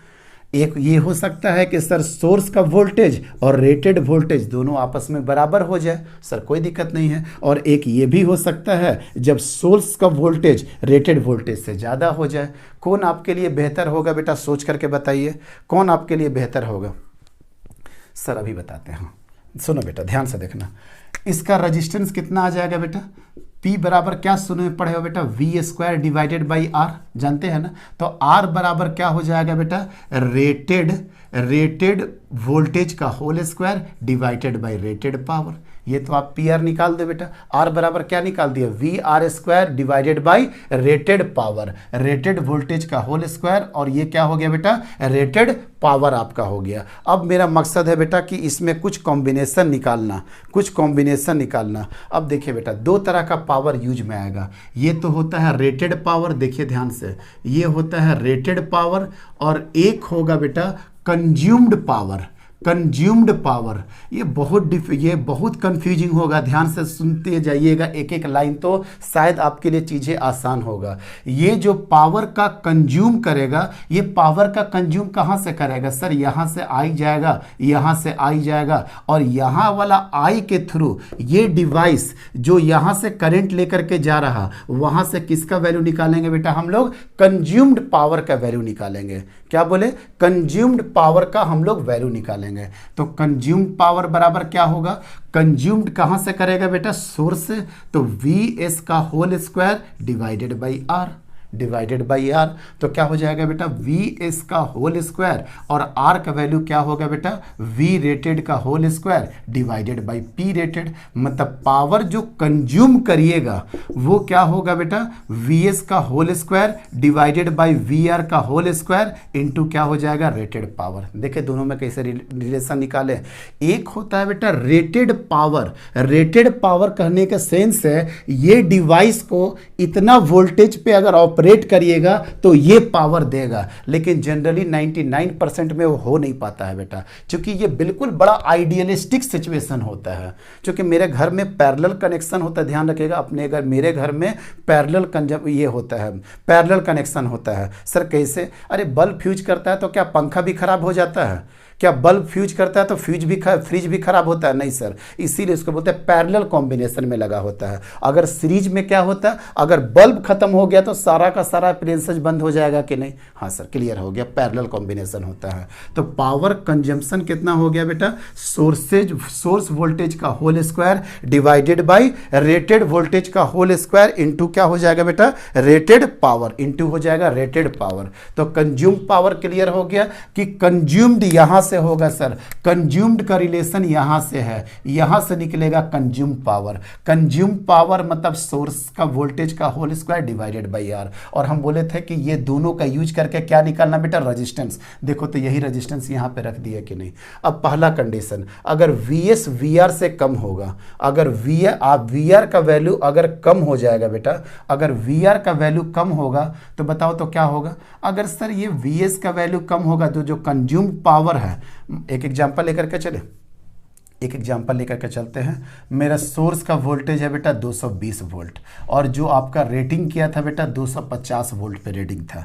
तो पावर कंज्यूम्ड कितना हो गया? वी का होल स्क्वायर मतलब 220 का होल स्क्वायर, और ये कितना हो गया बेटा? 250 का whole square into rated power. मतलब कंज्यूम्ड पावर क्या मिल जाएगा बेटा आपको? यहाँ से कम मिल जाएगा रेटेड पावर से। तो ठीक है, कोई बात नहीं। आपका जो ग्लो करना था, आपको जो देखना था, आपको जो ब्राइटनेस था, आपका जो साउंड था, वो हल्का सा कम सुनाई देगा, हल्का सा कम दिखाई देगा, हल्का सा कम ब्राइटनेस होगा। यही तो हो सकता है। अगर Vs और VR बराबर हो जाएगा तो PC बराबर क्या हो जाएगा बेटा? PR। सर PC बराबर क्या हो जाएगा? कंज्यूम पावर और रेटेड पावर बराबर हो जाएगा। मस्त दिखाई देगा, मस्त सुनाई देगा, सब कुछ ठीक ठाक होगा, एकदम अपने अपर लिमिट पे वो आपको रेटिंग दे रहा है बेटा। एकदम 5 स्टार रेटिंग वाली बात हो गई यहाँ पे कि सर अगर दोनों बराबर हो गया तो बड़ा अच्छा बात है। और बेटा सोर्स का वोल्टेज जहाँ ज़्यादा हुआ अगर सोर्स का वोल्टेज अगर रेटेड से ज़्यादा हो गया बेटा तो सारा का सारा इक्विपमेंट फ्यूज कर जाएगा, नष्ट हो जाएगा, भ्रष्ट हो जाएगा बेटा।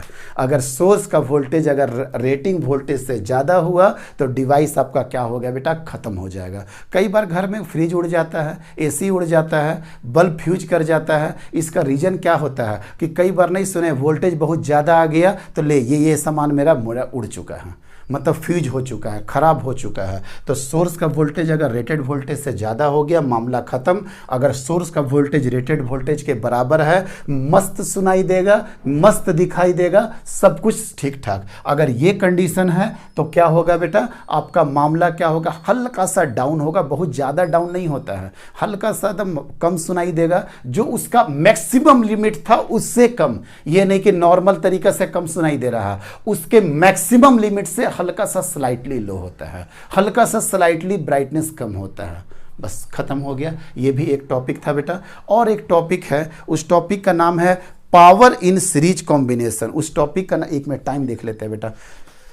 उसका नाम है, लिखोगे बेटा, power consumed bye a series combination. Power consumed bye a series combination. आइए तो बेटा जल्दी से इसको खत्म कर देते हैं। Power consumed by the series combination. Power consumed by the series combination लिखिए, power consumed by the series combination. कर ही देते हैं बेटा इसको भी, ताकि नेक्स्ट क्लास में पूरा खत्म किया जा सकता है। पावर कंज्यूम्ड इन सीरीज की बात कर रहे हैं, ठीक है बेटा। देखते जाइएगा ध्यान से, बहुत आसानी से समझा देंगे, बहुत आसानी है बेटा, बहुत आसान है।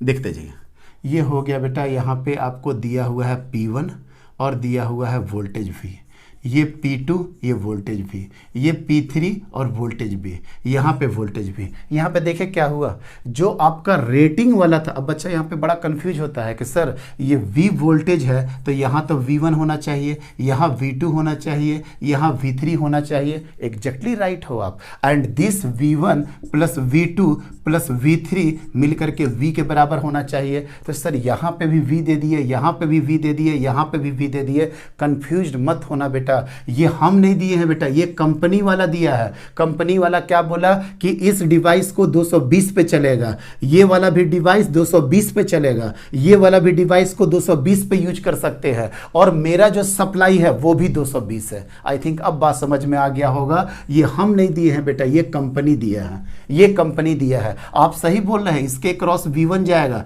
इसके क्रॉस V2 जाएगा, इसके क्रॉस V3 जाएगा, उसका कोई दिक्कत नहीं है। लेकिन ये कौन दिया है बेटा? कंपनी। ये कौन दिया है? कंपनी। ये भी कंपनी वाला दिया है, ये भी कंपनी वाला दिया है, हम कुछ नहीं कर सकते हैं। वो अलग बात है, संयोग हो गया कि मेरा वोल्टेज, मेरा सोर्स का वोल्टेज रेटिंग वोल्टेज के बराबर हो गया। चलो सर, बहुत आसानी से जितना जल्दी हो सके करेंगे बेटा। R1 बराबर क्या हो जाएगा बेटा? V square by P1। R2 बराबर क्या हो जाएगा बेटा? V square divided by P2। और R3 बराबर क्या हो जाएगा? V square divided by P3। R equivalent बराबर कितना हो जाएगा बेटा? R1 plus R2 plus R3।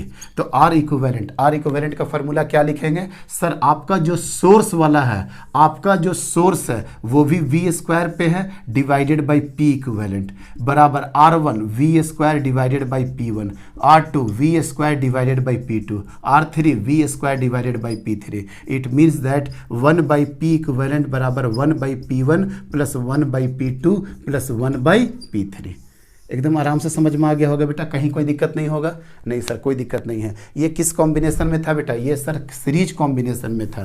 Sir ये किस कॉम्बिनेशन? सब पे बहुत अच्छे अच्छे न्यूमेरिकल्स बनते हैं और आपको हम बना करके सब दिखाएंगे बेटा, सब करवाएंगे, ये सारा कुछ करवाएंगे। अब अगर पैरेलल कॉम्बिनेशन हो जाए तब बेटा, अगर कॉम्बिनेशन मेरा पैरेलल हो जाए तो सीरीज में तो सर समझ में आ गया कि पैरेलल में क्या हो जाएगा बेटा? मान लेते हैं कि यहाँ से,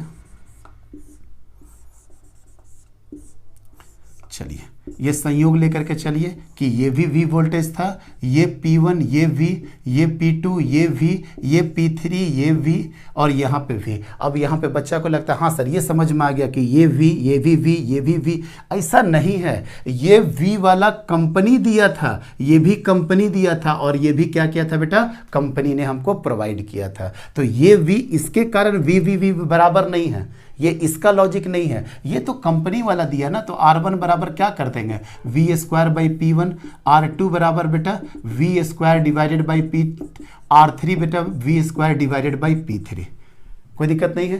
तो अब R क्या हो जाएगा बेटा? इक्विवेलेंट में हो जाएगा 1 बाई R इक्विवेलेंट बराबर कितना हो जाएगा? 1 by R1 plus 1 by R2 plus 1 by R3 हो जाएगा, 1 बाई R3 हो जाएगा। ठीक है, तो अब इसको कैसे निकालेंगे बेटा? देखिए सर निकाल दें इसको भी। 1 बाई R इक्विवेलेंट बराबर 1 by R1 plus 1 by R2 plus 1 by R3। अब बताओ बेटा R इक्विवेलेंट बराबर क्या कर ले बेटा? देखो 1 बाई R1 करेंगे तो ये क्या हो जाएगा? 1 बाई R1 क्या करेंगे तो क्या हो जाएगा?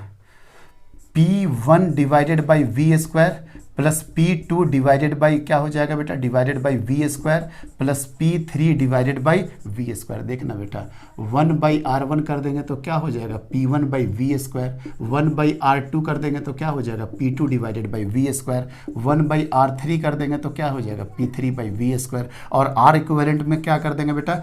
P equivalent divided by V square. ये संयोग अवस्था बेटा, ये वाला जो है ना, ये वाला वोल्टेज लिए हैं, बस ये बात को ध्यान रखिएगा। ये वाला वोल्टेज ये लिए हैं, यहाँ पे जो V स्क्वायर किए है ना बेटा, ये वाला V स्क्वायर था। और ये क्यों कट गया सर? क्योंकि सब V हो गया। हमेशा ऐसा कोई ज़रूरी नहीं है। तो क्या हो जाएगा बेटा? 1 by V square, sorry V square cut गया, मतलब P इक्विवेलेंट बराबर क्या हो गया? P1 plus P2 plus P3। देख लो बेटा पूरा रजिस्टेंस का स्टोरी बदल गया कि नहीं? जो सीरीज का क्वेश्चन होता था रजिस्टेंस में, वो पावर के लिए पैरेलल का टाइप का हो गया और पैरेलल वाला क्या हो गया बेटा? सीरीज का टाइप हो गया। ध्यान रखिएगा, ये एक फार्मूला निकला है बेटा और ये एक निकला है, लेकिन ये तब के लिए निकला है बेटा, ये तब के लिए निकला है जब आपका ये वोल्टेज सोर्स का और रेटिंग वोल्टेज सब सेम हो गया। जब सोर्स का वोल्टेज और रेटिंग का वोल्टेज जब सब सेम हो जाएगा बेटा, तब के लिए निकला है। क्या सर ये अलग नहीं हो सकता है? 1 मिनट बेटा, 1 मिनट 6। क्या सर ये अलग नहीं हो सकता है? ये बिल्कुल अलग हो सकता है बेटा। अगर अलग होगा तो क्या करेंगे सर? सर अलग होगा तो वो भी आराम से कर सकते हैं। आगे को बढ़े, यहाँ तक तो कोई दिक्कत नहीं है। ये फार्मूला सिंपली जोड़ देना बेटा पैरेलल में, और सीरीज में 1 बाई समथिंग कर देना। कब? ध्यान से बेटा, जब आपका रेटिंग वोल्टेज और सोर्स वोल्टेज दोनों बराबर हो तब सिंपली जोड़ देना, या रेटिंग वोल्टेज सोर्स को वोल्टेज हो तो 1/P इक्विवेलेंट करके निकाल देना। लेकिन अगर ऐसा कंडीशन नहीं होगा तो क्या करोगे बेटा? अगर ऐसा, इसको नोट कर लिया ना, चलिए सर, अगर ऐसा कंडीशन नहीं होगा, अगर कुछ ऐसा हो, अगर कुछ ऐसा हो बेटा, देखो ध्यान से, दो ही लेकर के चले, दो ही लेकर के चलते हैं, दो ही लेकर के चलते चीज़ें थोड़ी आसान हो जाएगी। चलो, यहाँ पे है, मान लेते हैं सर वोल्टेज V, यहाँ पे है बेटा वोल्टेज V, यहाँ पे है वोल्टेज V, और ये है V0 और ये भी है V0। क्या अब सब कुछ वही फार्मूला होगा? नहीं होगा सर, वो फार्मूला निकाल देते हैं सर। वीडियो का ड्यूरेशन बेटा काफ़ी लंबा होते जा रहा है, जल्दी से इसको हम लोग कंक्लूड कर देते हैं कि सीरीज में क्या होता है, 1/P equivalent is equal to 1/P1 plus 1/P2 plus 1/P3 and so on and so on. अगर बेटा इसी तरीका से मान लेते हैं कि सब P P P P P करके होगा तो सर क्या हो जाएगा, P इक्विवेलेंट बराबर 1/P plus 1/P plus 1/P and so on. तो क्या हो जाएगा बेटा, N/P, इसलिए P इक्विवेलेंट कितना हो जाएगा बेटा, P डिवाइडेड बाई N, जितना नंबर में लगा होगा डिवाइस। कोई दिक्कत नहीं सर, ये सब तो कुछ जानते ही थे पहले से ही। और I बराबर क्या होगा बेटा, I का फॉर्मूला देखिएगा, V divided by R equivalent, V divided by R equivalent. It means that V divided by R1 plus R2 plus R3. देखते जाइएगा, एक फार्मूला तो बेटा अभी जस्ट हम लोग क्लियर कर लिए, ये वाला प्रूफ कर लिए। दूसरा, अगर सब कनेक्टेड हो P P P तो कितना हो जाएगा बेटा, P/N। I कितना निकलेगा सर, I निकलेगा V divided by R equivalent, V divided by R1 plus R2 plus R3। अब आपको समझना क्या है बेटा, P1 P2 P3 ये रेटिंग पावर था, ये कंपनी वाले ने दिया था, और हम लोग जब ला करके अपने घर में यूज कर रहे हैं, यहां से I करंट जा रहा है, यहां से भी I, तो अब इसके एक क्रॉस जो मेरा कंज्यूम पावर है वो P1 डैश है, P2 डैश है एंड P3 डैश है। तो P1 डैश कितना हो जाएगा sir I square into R1, P2 dash कितना हो जाएगा, I square into R2, P3 dash कितना हो जाएगा, I स्क्वायर इंटू R3। बड़ा इंपॉर्टेंट है बेटा, बल्ब के कॉन्सेप्ट जब हम आगे कराएंगे न्यूमेरिकल्स, उसमें आपको बहुत यूज पड़ेगा। एक होता है रेटिंग पावर जो कंपनी वाले ने दिया, और इसकी औकात बस मेरा रेजिस्टेंस निकालने तक ही। हमको जो मेन मतलब है कंज्यूम्ड पावर से, वो कंपनी वाले ने जो भी पावर दिया उससे तो हम लोग रेजिस्टेंस निकाल दिए।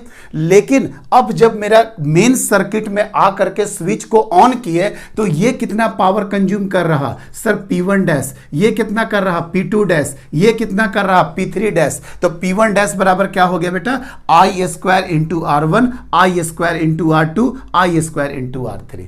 कहीं कोई दिक्कत नहीं है। अब आ जाइए बेटा, पैरेलल में क्या फार्मूला बताए, P इक्विवेलेंट बराबर क्या बता दिए sir, P1 plus P2 plus P3। अब अगर इसी तरीका से मान लेते हैं P P P P N connected होगा तो P इक्विवेलेंट बराबर कितना हो जाएगा सर, P इंटू N या N इंटू P हो जाएगा सर। ये तो दूसरा वाला काम कर लिए। I निकालना होगा तो I बराबर कुछ नहीं सर, V और इसका जो भी R इक्विवेलेंट होगा सर वो निकाल देंगे। I भी निकल गया, लेकिन कंज्यूम्ड पावर क्या होगा जो कि सबसे इंपॉर्टेंट है सर, P1 डैश बराबर V स्क्वायर बाई R1। क्यों? क्योंकि ये किससे कनेक्टेड है, V से, V square by R1। P2 dash बराबर क्या हो गया, V square divided by R2। P3 dash बराबर क्या हो गया, V square divided by R3।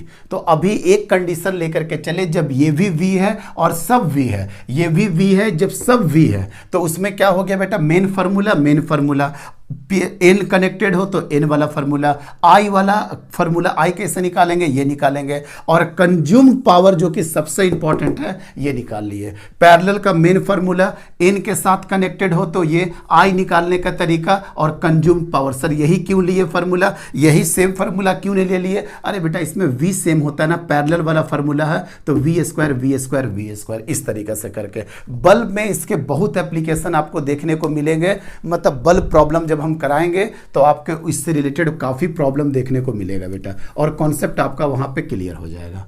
कोई दिक्कत नहीं है। चलिए कंक्लूड करते हैं बेटा। अब देखिए ध्यान से, अब क्या है बेटा कॉन्सेप्ट कि अब आपका जो सोर्स वोल्टेज है वो है V और आपका जो रेटेड वोल्टेज है बेटा वो है V0।